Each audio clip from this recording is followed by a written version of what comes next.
零变票。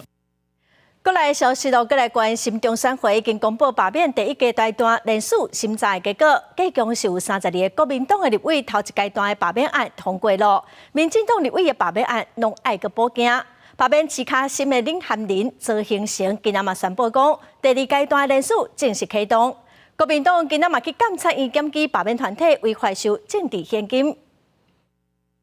罢免无序，公民前进。全台湾大罢免第一阶段审查结果陆续公布，目前针对国民党的立委有32案成立，不过民进党立委的罢免案却是零过关，需要补件。罢免案为市卡新的领涵人周兴成，搁在跨国团体宣布第二阶段联署正式启动。今天这些国民党，它不代表蓝的，它根本是赤裸裸的红色，已经无视于台湾选民的存在，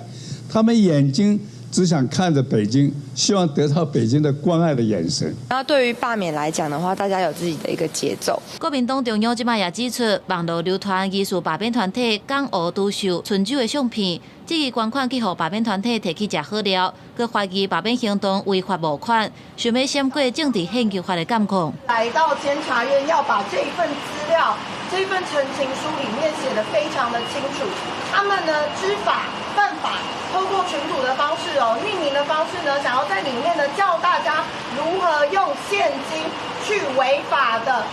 募款。其实春酒这个用词是餐厅那边制式定的，不是我们自己写的。那我们这次的聚餐就是很简单的志工干部聚餐。经费的来源是？是我们自己吃饭出钱，觉得不需要一直管到我们有没有吃饭这些芝麻小事上。面对罢免4月炭烧，民进党是重新强调民团双向前行，国民党是反抢绿营动用国家机器。不是说民进党决定要不要做什么的问题，而是公民团体现在根本是拖着民进党往前走。那但是呢，以民进党来讲，最重要的事情就是不管是提供论述，还有在公民团体被威胁的时候能够站出来予以支援然后呢，还有在这一个联署相关的站点，看能不能提供更多的协助。为赖清德推动的大罢免来跟全国国人报告，这些罢团从去年10月就开始违法进行，在中选会一路的强制的这个保护之下，做一些相关的这些违法的行为，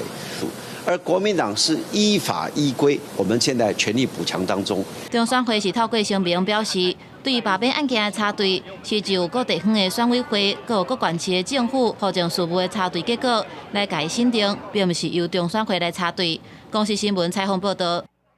立法院今仔举行新会期的